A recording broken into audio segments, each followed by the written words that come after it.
A Bagnarulel la felicità.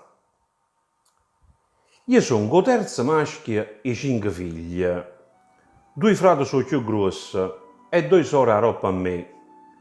Insieme a mamma e papà completavano una famiglia che stava a casa a via di Azza 23.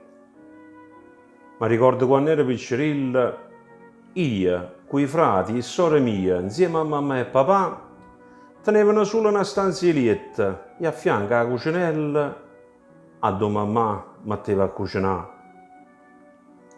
Due liette matrimoniali e un lettino a capolietto. A fianco alla porta stava la connulella, a dove dormiva come un'angioletta sora Marianna, a più piccerella.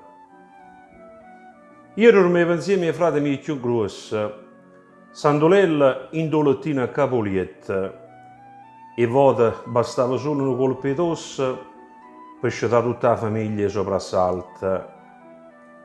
A re da tenda ci stavo quasi notte. Sin da nottata ci venivano bisogni, specialmente no male panza forte, noi lo usavamo senza provare vergogna. Durante i giorni, per bisogno corporale, mezzo luogo che stavo bagnatiella, faccio muro e ritagliare il giornale, appeso con un chiuvatiello. Era una casa povera, ma ricca d'onestà. Campavamo felice e sicuro in mezzo via. Quando papà tornava a sera a faticare, io me ne rincasava, cina d'allegria.